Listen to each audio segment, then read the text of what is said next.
Muito bom dia a todos. Bom dia, professor Hugo II, Bom dia, professor Marciano. que está falando desde Fortaleza, no Ceará. É um prazer ter Isso. conosco nessa live. Eu quero agradecer a presença de todos.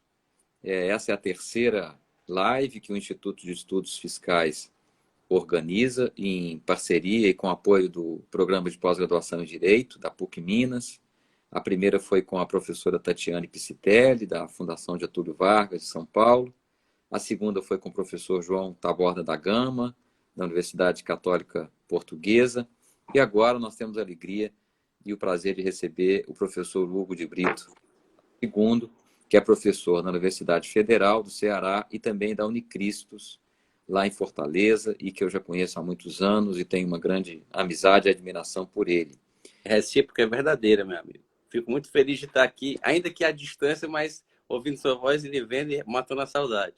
É isso aí, Hugo. É isso aí. E hoje nós temos uma pauta aqui bem interessante, muito atual, né? Estamos procurando fazer lives que relacionem o contexto da pandemia com as finanças públicas, com as políticas governamentais. E hoje nós vamos ter duas questões, uma relacionada à medida provisória 966, que tratou de dar um tratamento específico para a responsabilização dos funcionários, dos servidores públicos no contexto de ações de combate à pandemia. Vamos falar sobre esse tema no primeiro bloco aqui da nossa transmissão.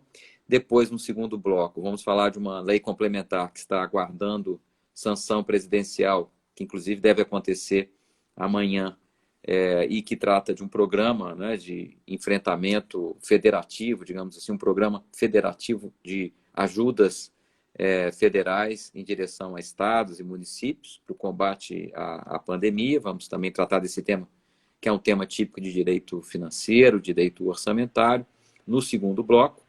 E, finalmente, no terceiro bloco, vamos falar, enfim, de aspectos gerais, e cada um dos expositores aqui fará considerações finais e conclusivas sobre esses dois temas, né?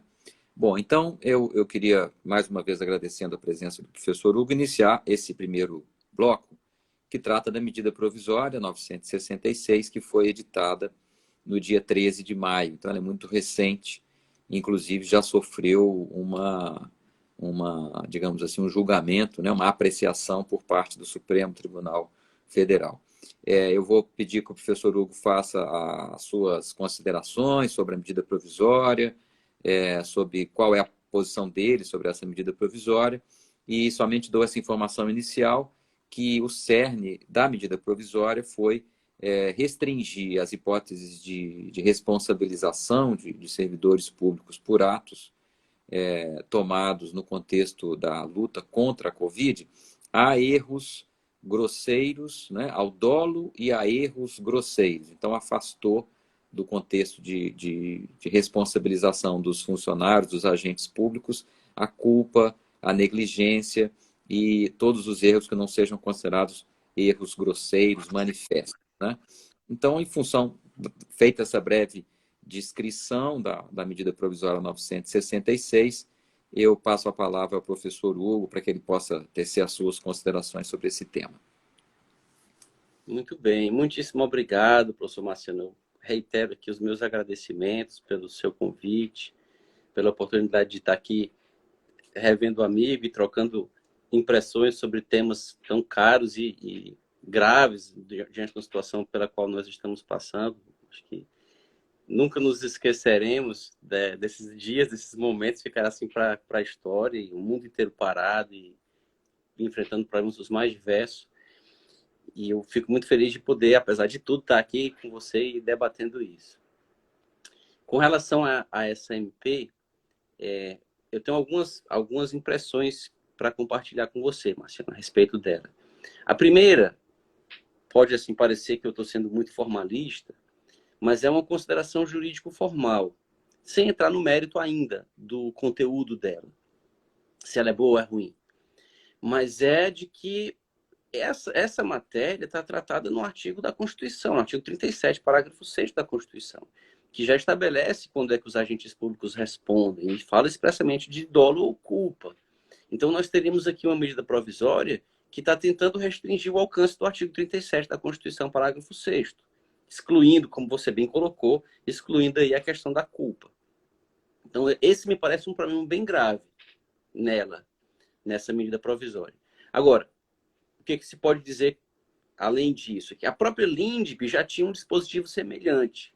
A Lei de Introdução às Normas do Direito Brasileiro, salvo engano, era o artigo 28, que já dizia que o agente público responderia pessoalmente pelas decisões e opiniões técnicas no caso de dolo ou erro grosseiro. Então, se pode discutir, e esse é um outro ponto que pode ser discutido também, que não está expresso nem na LINDB, nem na MP, embora a jurisprudência do STF caminhe no sentido contrário, que é se o agente público poderia responder diretamente, ou se sempre, em outras palavras, se a responsabilidade objetiva do Estado e a responsabilidade subjetiva do agente, se é uma proteção para o cidadão ou se é uma proteção para o agente. Porque, historicamente, as constituições elas foram evoluindo para chegar na responsabilidade objetiva do Estado como forma de proteger o cidadão, de não ter que provar o elemento subjetivo para receber uma indenização. Mas alguns administrativistas veem como uma proteção do agente público, para que só numa ação de regresso ele possa responder. Então, esses problemas nem a LINDB nem a MP resolvem, ficam ainda em aberto, mas claramente a finalidade de ambas é restringir a responsabilidade do agente, seja diretamente, seja de regresso, mas é restringir essa responsabilidade. A MP é bem mais expressa, bem mais explícita, a finalidade declarada dela é essa.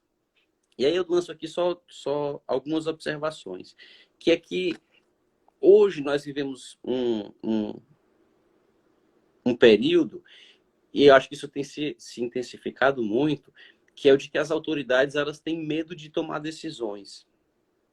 E eu acho que você deve observar isso na sua atividade, por exemplo, advocatícia, você deve ver muito isso acontecer. Que é de autoridade sabe que o cidadão tem razão, ela sabe que o cidadão pode fazer determinada postura, adotar determinada postura, mas ela diz, olha, eu não posso lhe garantir esse direito, eu não posso lhe assegurar esse direito, eu vou ter que negar, mas aí você vai para o judiciário que você resolve. Isso é muito comum. Eu conversava com um doutorando numa banca, ele fazia um trabalho sobre judicialização, sobre excesso de conflitos e métodos alternativos de solução de litígios. E aí nós conversávamos sobre essa questão da cultura do litígio, e ele disse que ele próprio fez isso uma vez. Ele era assessor de um desembargador, e o desembargador tinha uma posição quando era da Câmara Civil. Ele assegurava aos servidores determinado benefício, quando os servidores pleiteavam em juízo, e chegava a apelação para ele julgar na Câmara Civil, do TJ. E aí depois esse desembargador se tornou presidente do TJ. E como presidente, os servidores do TJ pediam esse benefício para ele administrativamente. E ele ia dar os benefícios, porque ele achava que eles tinham direito. E aí o assessor do desembargador, que era esse meu ex-aluno, ele disse, não, doutor, não vamos dar não, porque aqui o senhor é a administração, o senhor tem que se resguardar. Então é melhor o senhor negar, a pessoa vai a juízo e em juízo ela consegue. E aí o desembargador terminou negando uma coisa que ele, quando era desembargador na Câmara, ele dava. Mas essa cultura do medo de decidir, o medo da caneta, isso termina fazendo com que algumas decisões não sejam tomadas, ou sejam tomadas da pior forma possível. Então, talvez exista um propósito, digamos assim, não de todo ruim na MP, mas me parece que a forma não é essa, não foi a melhor forma. Essa MP, para resumir a minha opinião sobre ela, Marcelo, é o seguinte, no que ela não é inconstitucional, porque ela está tentando restringir o alcance do artigo 37, ela é inócua, porque ela está só didaticamente explicando o que é culpa grave, explicando o que é dolo, explicando em que casos isso ficaria afastado, e que são explicações meramente didáticas. Ou elas dizem o que já seria de todo jeito com ou sem elas, ou elas, no que alteram isso, elas são inconstitucionais. E, assim, eu não sei se você ainda vai comentar a questão da decisão do Supremo, porque o Supremo, embora tenha considerado a MP constitucional, mas ele o fez dando a ela uma interpretação que eu acho que esvazia os propósitos do que o governo queria com ela. Que, por exemplo, já disse que é erro grosseiro e contra as orientações da OMS, é erro grosseiro, enfim, o que se queria com ela já está sendo, de alguma forma, afastado pela própria decisão do STF. Sim, eu acho interessante a gente analisar a decisão do STF e o caminho que eles encontraram, né? Uhum. Eu vou aqui destacar alguns pontos. Primeiro, é curioso que o ministro Marco Aurélio, e nós conhecemos que o ministro Marco Aurélio quase sempre tem posições, né, que saem da curva, digamos assim, entre os outros ministros. Interessante que ele disse que o Supremo não deveria apreciar essas ações diretas, e as ações foram feitas por partidos políticos e pela Associação Brasileira de Imprensa, porque era preciso primeiro esperar a atuação do Congresso Nacional, né? Mas me parece que aí há um erro, porque são medidas que já estão sendo tomadas, né? Provavelmente o Congresso vai tardar meses para apreciar essa medida provisória. Nós teremos aí um prazo de 60 dias, mas nós temos o recesso, depois esse prazo é retomado. Então, me parece que o Supremo deveria realmente apreciar essa medida e, portanto, não me parece aí, digamos assim, razoável esperar que o Congresso Nacional apreciasse a medida provisória. E, quanto ao mérito, efetivamente, eu acho que o Supremo encontrou uma maneira digamos assim, de desligar os efeitos bombásticos, né, disso, sem declarar a medida inconstitucional. Porque na exposição de motivos, e é interessante dizer que essa medida provisória tem uma folha, tem poucos artigos, tem 4 Isso. artigos, e a exposição de motivos também são só de 2 folhas, né? Na exposição de motivos fala-se muito em questões orçamentárias, questões administrativas, de gastos públicos, etc. Quanto a isso, inclusive, nós vamos falar disso no ponto seguinte, quase todas as amarras financeiras, as amarras orçamentárias de uma situação normal foram retiradas numa situação de calamidade pública, como é o caso. Então, Uhum. eu acho que todos os receios, as reservas que os administradores públicos têm com relação a esse tema, por exemplo, esse que você citou do desembargador, no caso de medidas da Covid, elas já foram, inclusive foram mesmo pelo Supremo, né, por aquela medida Isso. do Alexandre de Moraes, antes mesmo de tudo. Né? O que os ministros do Supremo acham que levantaram as sobrancelhas aqui quando eles viram isso, e eu também, né? É o contexto das ações governamentais, né? Porque você disse, Hugo, que realmente nós temos uma tradição no Brasil, especialmente nos últimos anos, dos administradores terem medo de tomar as medidas. Mas no contexto da Covid, o governo federal está agindo de uma outra forma. Ele não É o está, oposto.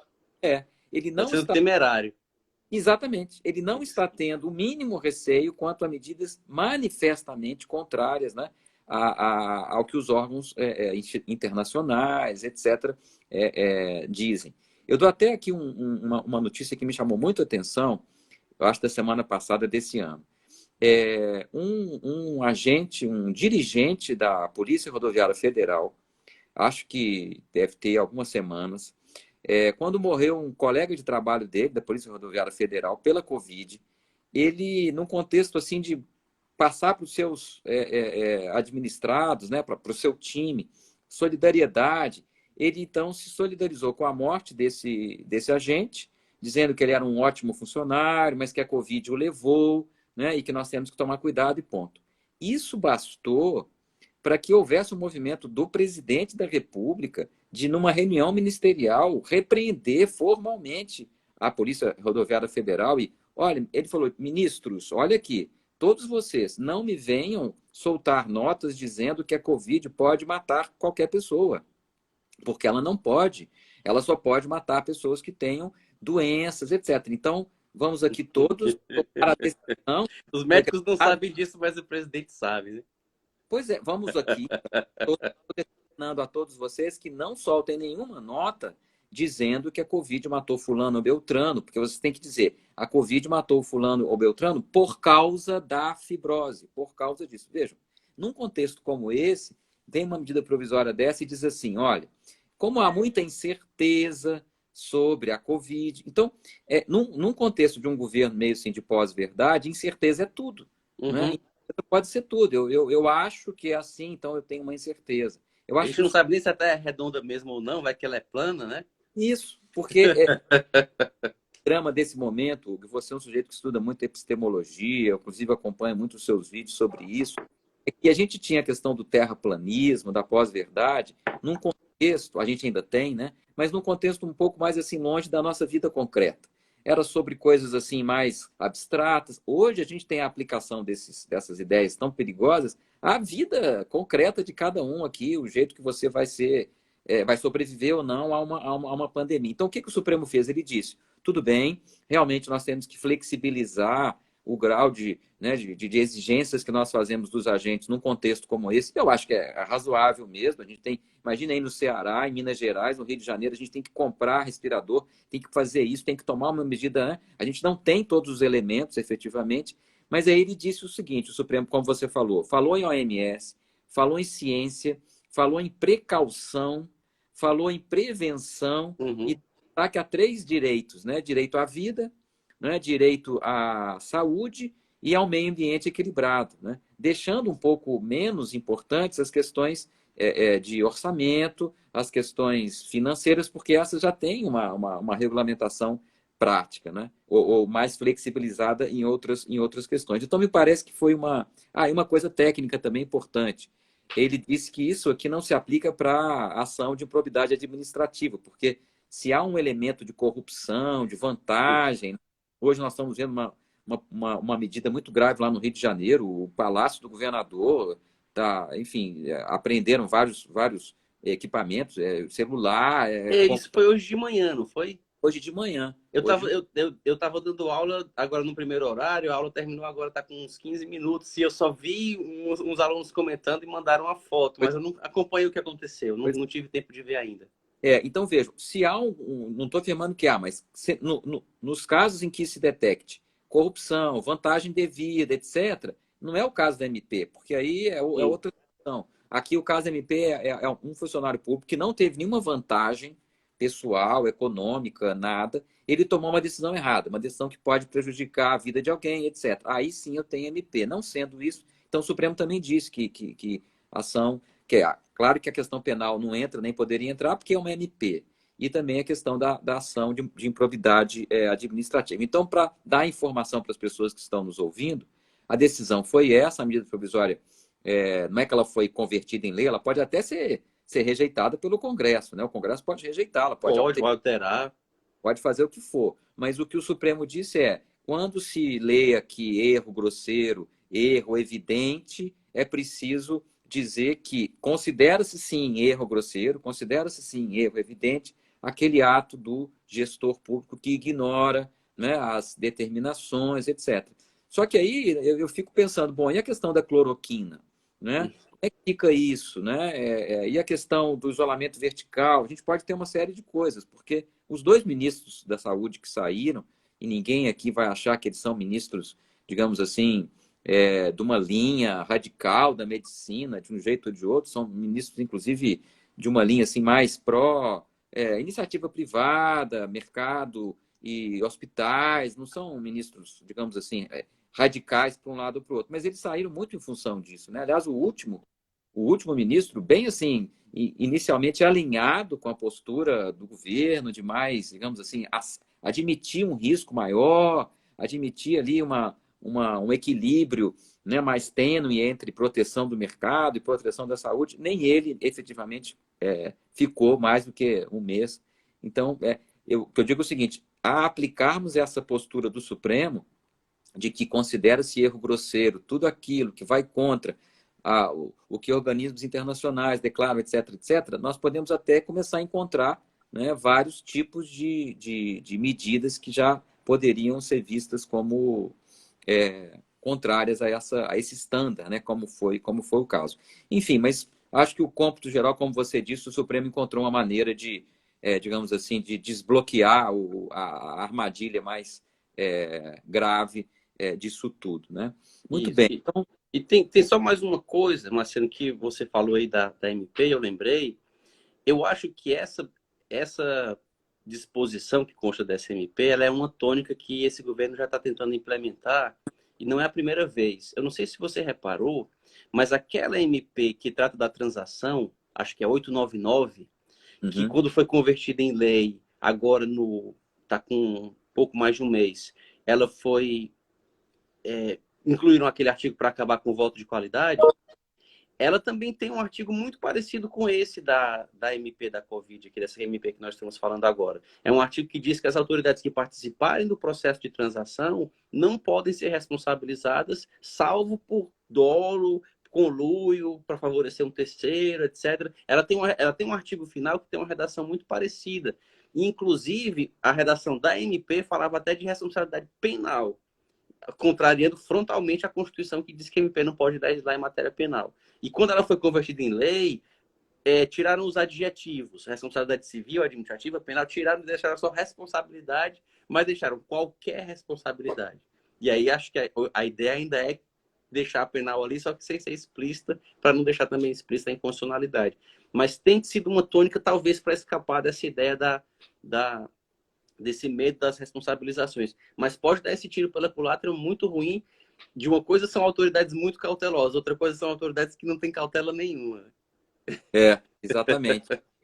Não, realmente a situação é muito preocupante. Vamos passar então para o segundo tópico, e aí a gente caminha. Bom, nós estamos falando então, nesse segundo tópico, de um projeto de lei complementar, inclusive que altera vários artigos da Lei de LRF. Responsabilidade Fiscal, né? E Isso. que foi aprovado na Câmara, depois no Senado, enfim, tramitou, terminou a sua tramitação e agora aguarda a sanção presidencial, né? Depois nós vamos falar sobre esse contexto da sanção e por que ela deve acontecer amanhã. Mas então eu queria fazer uma breve aqui descrição, bem assim, didática dessa lei, que ainda não é lei, né, mas que será. E aí já passo para o professor Hugo fazer as suas considerações sobre se as medidas se ele as considera convenientes, adequadas, se ele vê algum tipo de problema jurídico. Bom, são aproximadamente 120 bilhões de reais, segundo os cálculos, né, que se dividem numa ajuda, num auxílio financeiro da União Federal para estados e municípios. Então, é dinheiro vivo que será transferido pela União para esses estados. Uma parte de 10 bilhões para ações diretas na saúde, né, e na assistência social, e uma parte maior, de 50 bilhões, para a mitigação dos efeitos provocados pela crise. Por exemplo, a queda no ICMS, a queda no ISS foi muito forte, né, inclusive nos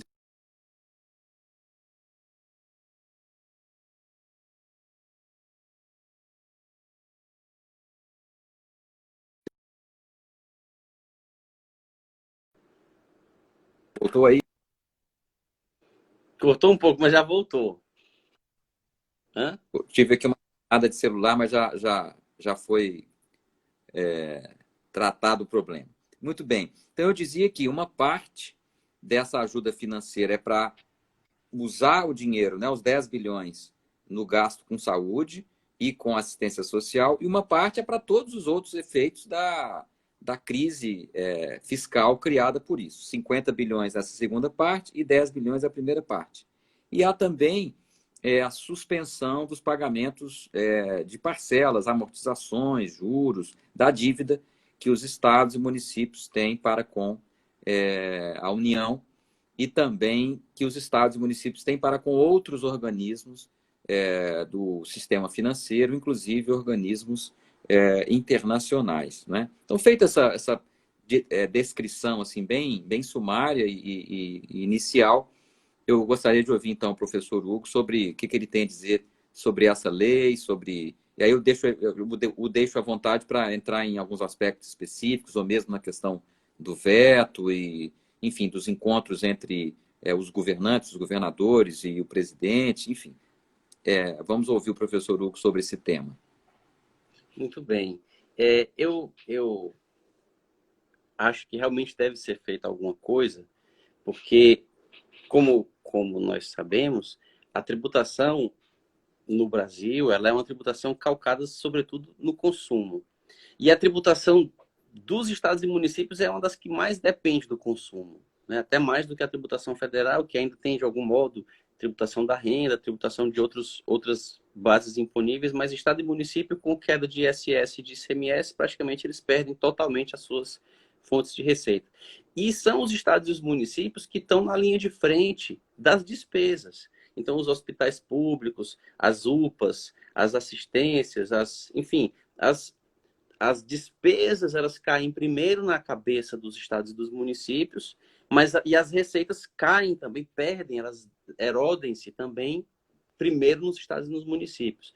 Então, essa ajuda da União é muito importante. Eu acho que, no geral, assim, numa consideração geral, é uma postura importante. Eu acredito, Marciano, que tem aqui, eu examinei o texto do projeto, e já da quase lei, né, que se aguarda a sanção para breve, mas eu examinei o texto e me parece que tem alguns pontos positivos. Um deles, por exemplo, é a flexibilização, e ela sempre faz referência que tem que ser no contexto da pandemia, não é para qualquer situação. A flexibilização dos requisitos do artigo 14 da Lei de Responsabilidade Fiscal, que é aquele que diz que benefícios, anistias, remissões, isenções, elas precisam contar com um estudo de impacto, com um estudo de reparação ou de alternativas que não levem a uma redução na receita. Porque os estados e os municípios, eles se preocuparam muito, e o próprio Supremo deu algum apoio para eles no primeiro momento, em relação a essa queda de arrecadação e o aumento nas despesas, mas a postura deles, pelo menos em relação aos contribuintes, não foi de igual complacência.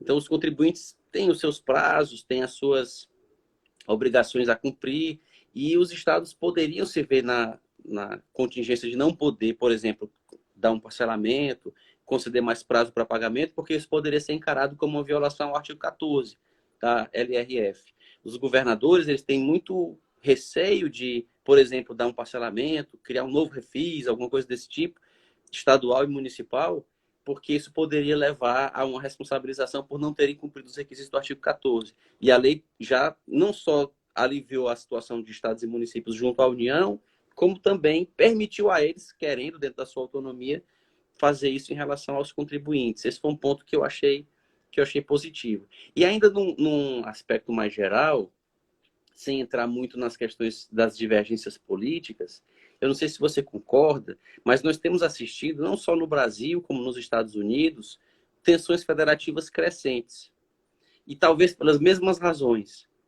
Nos Estados Unidos, nós temos um presidente que adota posturas que muitos governadores não estão de acordo, e nem a sua população. E nós temos, por exemplo, uma postura quanto a salário mínimo, uma postura quanto a regras ambientais, emissões, que o governo central adota uma posição e os governos estaduais começam a fazer suas próprias legislações. Então, na Califórnia tem uma legislação de emissões mais rigorosa do que a federal.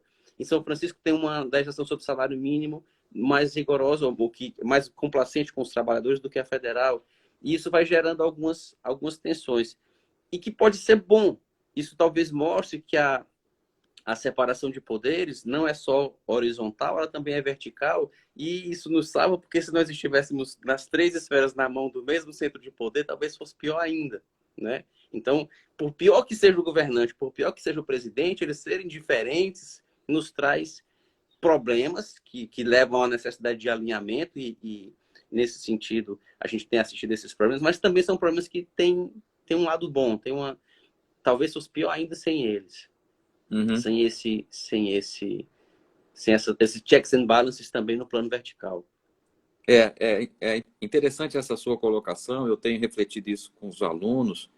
É como se nós estivéssemos vivendo, especialmente nas últimas semanas e meses, todos aqueles problemas que nós do direito, né, os estudantes, que nós começamos a ver lá na faculdade de Direito, nos bancos escolares e continuamos. Parece que todas essas questões que estavam ali nos livros, por exemplo, federalismo, por exemplo, divisão de poderes, harmonia entre os poderes, Estado... Empréstimo compulsório. Pois é, tudo isso parece que entrou na nossa vida de uma maneira muito forte, né? Por exemplo, a questão do federalismo que você colocou, a autonomia dos estados para tomarem medidas quanto a isolamento social, quanto ao que é o interesse daquela localidade, dos prefeitos, dos governadores, coisas que pareciam muito assim etéreas e sem muita importância, passam a ter uma importância total. E nesse ponto o Supremo também julgou, há tempos atrás, a possibilidade realmente dos estados criarem. porque, como você falou, dependesse do Estado, dependesse da União Federal, nós teríamos feito o isolamento vertical, Isso. que poderia aumentar em dezenas de milhares os mortos, né? Por outro lado, mais recentemente, a questão do próprio Estado de Direito, né? A reunião mostrou isso. Eu nunca realmente pensei que nós tivéssemos no centro do poder uma visão sobre democracia e ditadura, em que ditadura significa o povo respeitando as deliberações do Estado em que os seus representantes são democraticamente eleitos e deliberam e os poderes funcionam. Eu vi uma definição de que liberdade significa as pessoas terem armas em casa, quanto mais armas melhor, usarem as armas e reagirem quando acharem que as medidas do governo não forem adequadas aos seus interesses. Isso seria propriamente uma Democracia. uma liberdade, e a ditadura ou a opressão seria exatamente que o Estado tivesse, né, a força, monopolizasse a força, mas que ela fosse democraticamente incumbida a ele. Então, veja, isso, ou seja, o Estado de Direito, né, é como se tivesse sido colocado de pernas para o ar. Então, esses conceitos estão hoje em dia muito, enfim, deixando todo mundo muito, muito preocupado, né? Mas sobre essa Parece medida, um, parece um dupli pensar do George Orwell, né? Que são os opostos que significam a mesma coisa, porque respeitar as instituições é ditadura e resolver tudo na força bruta usando uma arma é que é democracia. é, é. E, e, e realmente não há muito o que dizer, né? Porque quando há uma formulação tão direta, no sentido de que o governo está atuando para armar a população, para que ela possa reagir contra medidas que sejam consideradas digamos assim, não corretas, que sejam consideradas contra os seus interesses, enfim, não há mais nada para ser dito em termos de queda do Estado de Direito. Bom, mas eu queria falar dessa medida e Sim, para dizer que realmente é uma necessidade, né? As pessoas estão mandando mensagens dizendo que a arrecadação do ICMS, por exemplo, no Ceará, caiu perto de 50%, em isso. Minas Gerais, nas prefeituras. Então, realmente é uma medida muito, muito importante. Como o professor Hugo falou, a lei de responsabilidade fiscal, aquelas medidas todas foram feitas para um contexto de normalidade e nós vivemos um contexto muito diferente. Então, é possível, sim, diz esse projeto, que se crie uma outra atividade administrativa de longo prazo, se for para combater a pandemia, né? É possível que tenha que se criar um outro tipo de cargo ou função para combater a pandemia e, como o professor Hugo colocou, é possível que eu tenha que dar algum tipo de benefício fiscal porque as empresas não estão conseguindo pagar. Imagine-se, por exemplo, o setor de restaurantes, o setor de turismo, o setor de hotéis, né? Aqui do lado da minha casa tem um hotel que fechou completamente as portas, não funciona nada. Transporte coletivo, empresa de ônibus, Pois né? hoje a Latam pediu recuperação judicial nos Estados Unidos. Enfim, nós estamos vivendo um contexto muito diferente. Então, o que, que vem esse projeto a dizer? Os agentes públicos podem tomar essas medidas sem todas aquelas amarras da lei de responsabilidade fiscal. Mas, como o professor Hugo colocou, sempre, desde que seja voltado especificamente para o contexto do combate. Né? O que, que tem digamos assim, de polêmico nisso? Bom, originalmente, o governo federal, através do seu ministro da Fazenda ou da Economia, é, condicionou a ajuda a um congelamento dos salários dos servidores públicos até o final de 2021. Né? Um congelamento, não dar aumento aos servidores públicos até 2021. E aí a Câmara e o Senado flexibilizaram isso e disseram que realmente isso vai acontecer, então essa ajuda vai significar a ausência de aumento, exceto quanto a algumas categorias. Né? Eu aqui falo de quais seriam essas categorias: agentes socioeducativos, profissionais da limpeza, serviços funerários, que realmente são categorias que começaram a um Ficar mais nível de sobrecarregados. estresse, né? Então, tem os profissionais dos serviços funerários, assistências sociais, né, trabalhadores da educação e profissionais de saúde. Isso, aliás, no primeiro momento, então, foi uma construção da Câmara e do Senado com o beneplácito do presidente nesse contexto de aproximação do Centrão e de trazer os políticos do Centrão para dentro do governo. Mas depois, né, quando já terminou então a tramitação no Congresso e começou a fase da sanção presidencial, aí os governadores, certamente aí os governadores têm os mesmos interesses do presidente nesse aspecto, os governadores também não querem ter que dar aumento para essas categorias, mas eles não querem sofrer o ônus, né? Porque não é que o projeto como ele está hoje, ele obriga os governos estaduais a darem os aumentos. Ele permite que se dê os aumentos. Então, os governadores estão percebendo que, se for aprovado dessa maneira, eles terão que assumir o ônus perante a sua Assembleia Legislativa de dizer que não é para dar o aumento. E aí eles querem fugir disso, e um veto quanto a isso poderia, para eles, ser politicamente bem mais interessante. Então, houve uma reunião, né, entre os governadores, claro, uma reunião virtual entre os governadores e o presidente, alguns ministros, e aí se decidiu que haveria, portanto, um veto a esses itens e que os governadores apoiavam esse veto, né? Agora, tem uma outra polêmica que é a seguinte: o projeto afirma que os estados também estão autorizados a deixarem de pagar os empréstimos com organismos internacionais, né? O BIRD. Eu tive a informação de que o Brasil é o segundo país do mundo que mais tem empréstimos com o Banco, né, de Fomento Internacional, como o BID, o Banco Mundial e outros. E aí o governo federal, o ministro da Economia, diz que também esse ponto vai ser vetado, porque, nesse caso, a União teria que honrar, porque a União não vai deixar... a lista desses empréstimos.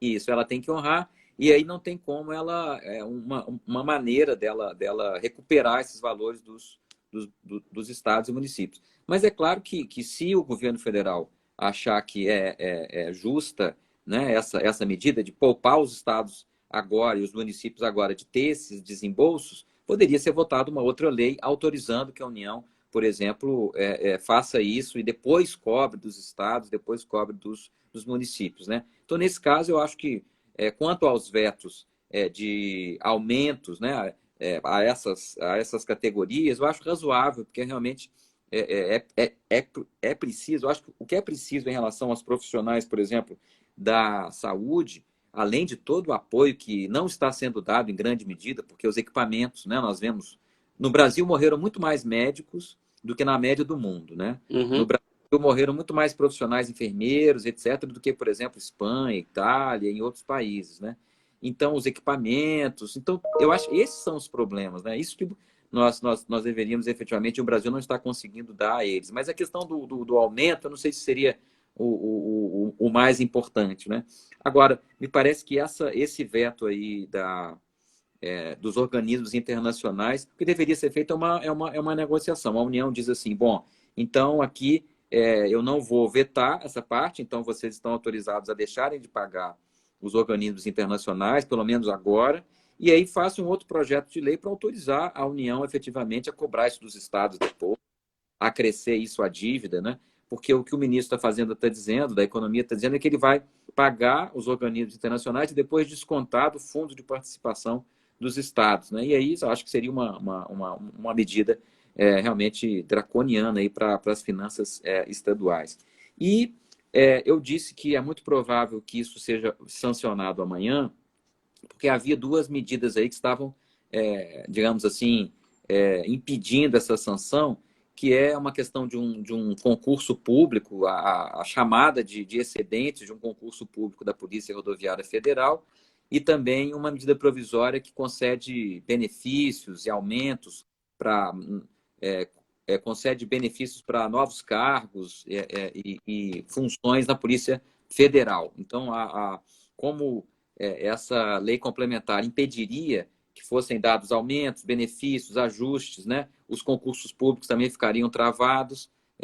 O governo decidiu, então, esperar que o Senado, parece que o Senado aprovou ontem essa medida provisória, então aí, depois de, então, dados os aumentos, os benefícios para a Polícia Federal e chamados os agentes da Polícia Rodoviária Federal, aí já é possível fazer tudo isso. E aqui eu chamo a atenção para um ponto, sem entrar propriamente no mérito dessa medida provisória da Polícia Federal e do concurso da Polícia Rodoviária Federal, que eu não conheço em detalhes, mas é muito preocupante também, dentro daquela, retomando aquela conversa anterior, Hugo, a militarização do governo que nós estamos vivendo, né?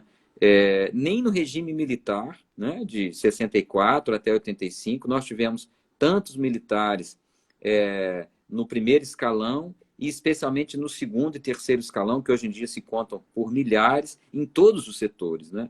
Hoje nós temos o Ministério da Saúde militarizado, né? Já meio que se abriu mão de ter um médico civil como ministro da Saúde, porque não deu certo. Então, nós temos, por exemplo, eu me lembro que quando a fila do INSS, pessoas esperando a aposentadoria, pessoas que pediram aposentadoria e não conseguiram, porque estão na fila, a solução aventada pelo Executivo Federal foi chamar militares da reserva para poder atuar nessa situação. Nós temos o maior projeto na área da educação, são as escolas militarizadas, são as escolas militares nos estados.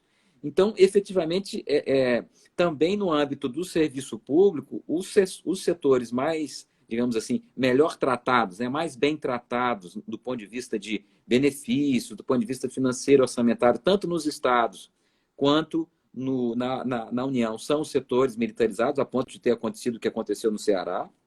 Os governadores, em grande medida, se veem meio que obrigados a cumprir essas determinações. Então, isso também é um contexto muito, muito estranho, né? Nós temos um governo talvez mais militarizado do que a época, efetivamente, da ditadura militar. Então, esse é um ponto, apesar de não ser diretamente ligado ao tema da lei complementar de ajuda aos estados e municípios, é um ponto que entra na medida em que o que estava atrapalhando a sanção, que deve acontecer amanhã, era exatamente essas medidas em prol desse setor, que é realmente um setor importantíssimo, né? As polícias militares, o que elas fazem, o que elas se arriscam, mas enfim, nós vivemos essa questão. Talvez numa outra live nós poderíamos falar sobre isso. Bom, então eu queria agora pedir que o professor Hugo fizesse as suas considerações conclusivas sobre essas duas medidas e sobre outras, sobre o contexto econômico e financeiro atual, e para depois eu poder encerrar a nossa transmissão aqui. Perfeito, perfeito, Marciano. Eu subscrevo tudo que você falou com relação a, assim, fazendo considerações finais. Primeiro, de forma geral, em relação à MP, em relação ao projeto de lei complementar, realmente isso mostra que é importante tomar algumas providências para o enfrentamento da pandemia, mas a gente tem que ter a cautela para que a pandemia não termine funcionando como uma desculpa, como uma justificativa que todo mundo vai aceitar, porque ninguém vai ficar contra o combate à pandemia, mas para que se façam coisas que a rigor não são necessárias e que não têm relação direta com a pandemia. Essa questão da militarização que você falou, eu acho que é uma das evidências, é um desses aspectos. E você disse que não tem relação direta com a lei complementar, mas eu acho que tem uma relação bem direta, inclusive ela tem várias referências, além dessa que você mencionou, ela tem várias referências em que eu estava olhando aqui enquanto você falou, eu lembrei do que estava no texto e fui procurar qual era o artigo, pelo menos na versão do projeto que eu tenho, que foi o último que eu peguei na Câmara, era do artigo 8º. Já no finalzinho do artigo 8º, tem um parágrafo que diz que as vedações aos aumentos não se aplicam a servidores públicos que estejam ligados ao combate dos estados, do Distrito Federal, municípios e das Forças Armadas também. Então, as Forças Armadas estão sempre aparecendo como exceção. Eu concordo com você que não é o aumento de salário que vai resolver. Não é o momento de pensar em aumento de salário. A pandemia é uma coisa tão emergencial que não vai ser um valor a mais, alguns por cento a mais por mês que o médico vai ganhar ou que o enfermeiro vai ganhar que vão resolver o problema. Realmente, um aumento é uma coisa para resolver uma situação de longo prazo. Um salário defasado no longo prazo tem que ser corrigido. Mas no curto prazo, é o que você falou, são as condições para o combate à pandemia que tem que ser enfrentadas. E para isso, os outros aspectos da lei, que cuidam dos repasses para os estados, que cuidam da situação financeira dos estados, já seriam suficientes. Com relação à militarização, a gente tem que lembrar assim, os exemplos da história, né? O Império Romano já talvez seja fruto, assim, a República Romana caiu e nós tivemos o Império por conta de uma valorização exacerbada que se dava aos exércitos, aos generais. Então, a história é rica de exemplos de que uma militarização exacerbada ela não termina não dando muito certo, porque quando tem uma tensão entre a força e o direito, a força termina prevalecendo. Quando a força é muito valorizada, e o militar tem a força, né, o exército tem a força. A gente teve um exemplo recente agora, de que ninguém pega o celular do presidente, quem é que veio cumprir a ordem aqui, etc. Então, eu acho que isso é uma situação preocupante. O arbítrio, às vezes, ele vai crescendo aos poucos, ele não aparece de uma hora para outra, e são nessas pequenas manifestações que a gente vê isso aparecendo. E com relação à MP, é a mesma coisa também, porque a ideia de tentar tirar as responsabilidades como eu mencionei no início, tem um fundamento razoável, que é a ideia de permitir que a autoridade decida num contexto de tensão. É sempre muito difícil decidir, tomar decisões, ainda mais no momento de tensão. Eu tenho alguns amigos médicos, e eles falam que é terrível tomar uma decisão dramática, por exemplo, entre 2 ou 3 pessoas que têm que ser colocadas num respirador e só tem um respirador. Então eles vão decidir ali quem eles vão salvar e quem eles vão deixar morrer. E tomar essas decisões num contexto de tensão e de responsabilização é mais difícil. Mas aí a gente também não pode levar a usar isso como desculpa para não resolver esse problema e ainda tentar chegar em outras consequências que seriam as que você mencionou de permitir que não se responsabilizem irresponsáveis que tomam decisões que pioram essa situação, né? Que agravam essa situação, que foi que o Supremo Tribunal Federal inteligentemente já jogou um jato de água fria na pretensão da MP em relação a isso. Mas eu acho que o que eu tenho visto, Marcelo, e para assim, fazer uma conclusão geral em relação a isso, é que as nossas instituições estão funcionando. É mais ou menos como quando dois amigos fazem um contrato.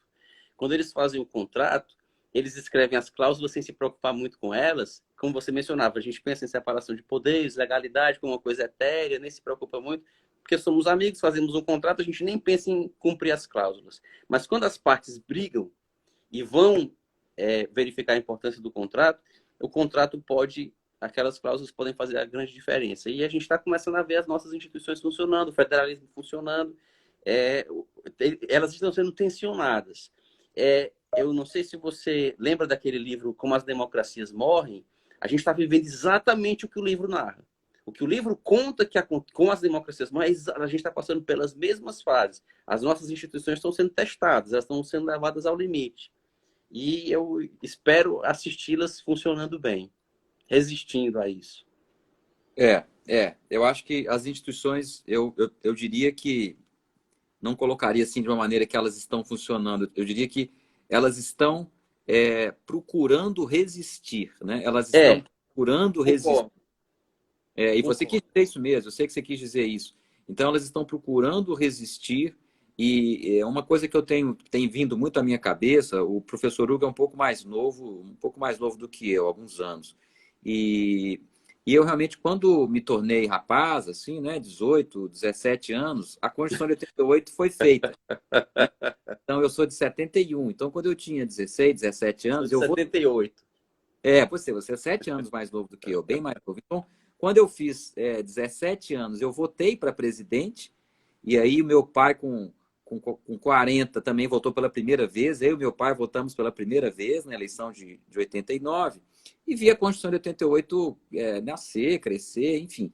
E sempre fui muito assim, insatisfeito com a Constituição de 88, no sentido de que ela não conseguia resolver os problemas graves de desigualdade, os problemas graves de falta de qualidade em alguns serviços públicos, enfim, a questão do saneamento, a questão da educação, etc., da distribuição de renda. Sempre tive essa postura de que a Constituição de 88 acabava que ela não resolvia os problemas. E hoje eu vejo que efetivamente coisas ali que nós não dávamos muito valor, porque elas já eram garantidas, né, como o exemplo que você colocou, hoje são efetivamente colocadas em xeque de uma forma muito grave, né? E eu fico pensando, lembrando, assim, e essa lembrança você também tem, que muitas vezes eu vi as pessoas dizendo assim, as pessoas criticavam o Supremo, criticavam virulentamente o Supremo, criticavam virulentamente o Congresso, e naquele momento eu não percebia que aquela crítica poderia redundar efetivamente na eliminação desses órgãos. Muitas pessoas que estavam criticando esses órgãos lá atrás e que a gente via, elas estavam criticando, na verdade, a existência desses órgãos, né? Então, a gente não percebia bem. Realmente as coisas vão andando e a gente não percebe bem. Que bom poder falar com você aqui sobre tudo isso, né?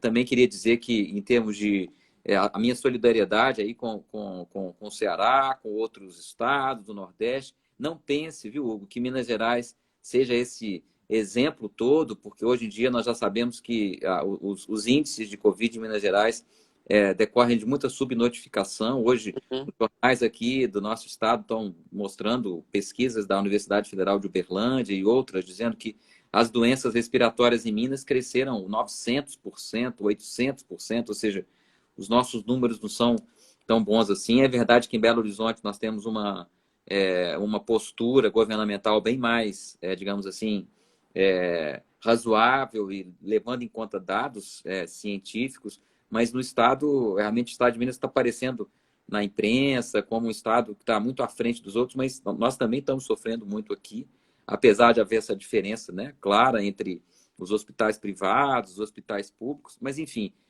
um momento difícil, mas eu queria dar aqui a minha solidariedade a todos aí do norte, do Obrigado. nordeste, enfim, e acho que o pior, né? Esse pico a gente já está chegando nele, talvez tomara que a gente vá abandonando Eu acho, tá? Pior tá passando. é isso aí. Bom, então eu queria agradecer mais uma vez ao professor Hugo, que é um grande amigo, um grande professor, uma pessoa que eu considero não só no direito financeiro, direito tributário, mas também do ponto de vista, digamos assim, do direito constitucional e da ciência, os estudos da ciência. Eu convido as pessoas aqui a pesquisarem mais e conhecerem mais a obra do professor Hugo, inclusive no aspecto não dogmático, mas no aspecto dos pressupostos, do conhecimento do direito, né? Eu admiro muito o professor Hugo, tão novo, e já ter tanta clarividência dessas coisas. E também agradecer aos meus alunos, aos meus familiares e também aos alunos e conhecidos do professor Hugo, que tem muitos seguidores nas redes sociais. O professor Hugo é um grande conhecedor desse meio, até digo que quando eu vi que o Hugo estava realmente nas redes sociais e estava que ele via isso com bons olhos, ele me recomendou e tal, eu me senti muito mais seguro para poder fazer as minhas incursões iniciais por por esse meio, né? Então, agradeço a presença. Hoje nós tivemos aqui numa média de 50 e poucas pessoas, que segundo meu filho, viu, Hugo? Meu filho Francisco, que tem 14 anos, e a minha filha também, que conhece muito disso, fala, pai, 50 e poucas pessoas é muito bom, você está bem. Então, que a gente está sendo bem visto. Enfim, então que a gente possa fazer mais vezes esse tipo de evento, inclusive com o professor Hugo, e também que tudo possa caminhar para que, inclusive do ponto de vista presencial, né, Hugo, nós possamos Sim, aí fazer eventos, convidar você aqui para Belo Horizonte, eu também poderia ir. Então, nós será uma vamos. alegria recebê-lo aqui quando tudo passar também. Isso, e mande também um grande abraço para o seu pai, professor Hugo de Brito Machado, né, que eu também tenho muita admiração por ele. E é isso, muito obrigado a todos que nos acompanharam aqui, e nós estamos com essa lógica de fazermos eventos, fazermos lives de 2 em 2 semanas, então podem mandar para o Instituto de Estudos Fiscais sugestões de temas, sugestões de assuntos para nós convidarmos aqui nas próximas vezes. Muito obrigado, bom resto de semana aí, professor Hugo, e até a próxima. Até a próxima. Eu que agradeço, meu amigo. Agradeço também a todos os que nos acompanharam. Até mais. Até mais, muito obrigado.